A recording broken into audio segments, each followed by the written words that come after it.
بسم اللہ الرحمن الرحیم۔ صرف 5 منٹ کا مدرسہ قرآن و حدیث کی روشنی میں 74واں دن 14 ربیع الاول۔ نمبر 1، اسلامی تاریخ۔ ہاروت و ماروت۔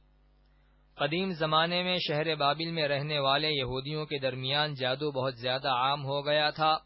وہ لوگ جادو کے ذریعے عجیب و غریب کمالات دکھاتے تھے، یہاں تک کہ بعض لوگ جادو کے زور پر نبوت کا دعویٰ کرنے لگتے تھے۔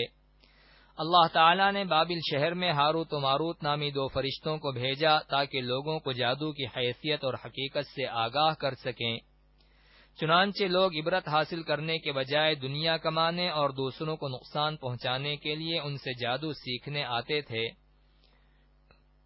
حالانکہ دونوں فرشتے جادو سکھانے سے پہلے یہ بتا دیتے تھے کہ ہمیں تمہاری آزمائش کے لیے بھیجا گیا ہے، لہذا تم جادو کے ذریعے ناجائز اور حرام کام مت کرو، اس سے تمہارے کفر میں مبتلا ہو جانے کا اندیشہ ہے۔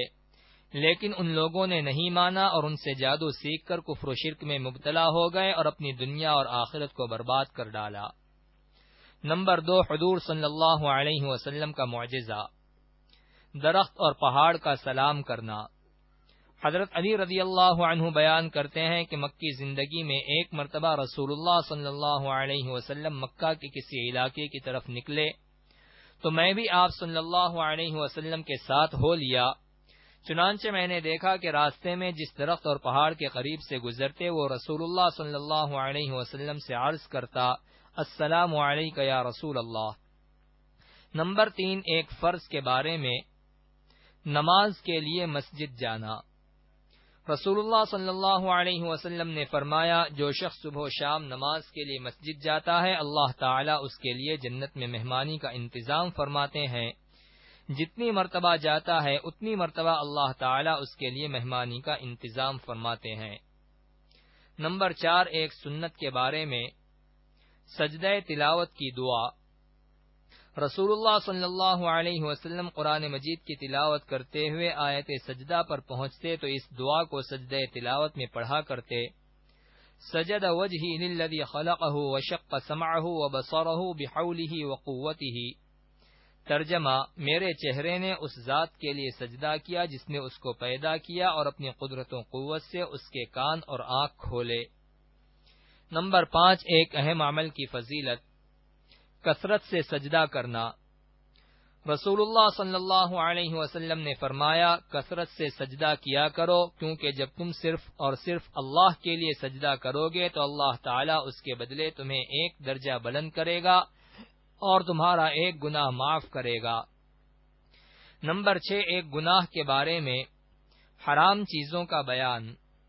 قرآن میں اللہ تعالیٰ فرماتا ہے، تم پر مرا ہوا جانور، خون اور خنزیر کا گوشت حرام کر دیا گیا ہے، اور وہ جانور بھی جس پر ذبح کرتے وقت اللہ کے علاوہ کسی دوسرے کا نام لیا گیا ہو۔ نمبر 7، دنیا کے بارے میں، دنیاوی زندگی کی حقیقت۔ قرآن میں اللہ تعالیٰ فرماتا ہے، تم خوب جان لو کہ دنیاوی زندگی بچپن میں کھیل کود اور جوانی میں زیب و زینت اور باہم ایک دوسرے پر فخر کرنا اور بڑھاپے میں مال و اولاد میں ایک دوسرے سے اپنے کو زیادہ بتانا ہے۔ نمبر 8، آخرت کے بارے میں، قیامت کے دن کے سوالات۔ رسول اللہ صلی اللہ علیہ وسلم نے فرمایا، انسان کے قدم قیامت کے دن اللہ کے سامنے سے اس وقت تک نہیں ہٹیں گے جب تک اس سے 5 چیزوں کے بارے میں سوال نہ کر لیا جائے۔ نمبر 1، اس کی عمر کے بارے میں کہ اس کو کہاں ختم کیا۔ نمبر 2، اس کی جوانی کے بارے میں کہ اس کو کہاں خرچ کیا۔ نمبر 3، مال کہاں سے کمایا۔ نمبر 4، کہاں خرچ کیا۔ نمبر 5، علم کے مطابق کیا کیا عمل کیا۔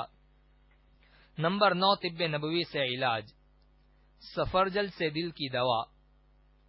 رسول اللہ صلی اللہ علیہ وسلم نے فرمایا، سفرجل یعنی بہی کھایا کرو کیونکہ یہ دل کو راحت پہنچاتا ہے۔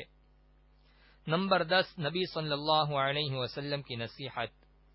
رسول اللہ صلی اللہ علیہ وسلم نے فرمایا، ظلم سے بچو کیونکہ ظلم قیامت کے دن بے شمار تاریکیوں کی شکل اختیار کر لے گا، اور بخل سے بھی بچو کہ کنجوسی نے ان لوگوں کو ہلاک کیا جو تم سے پہلے تھے۔ بخل نے انہیں ایک دوسرے کا خون بہانے پر ابھارا اور بخل ہی کی وجہ سے وہ حرام چیزوں کو حلال سمجھنے لگے۔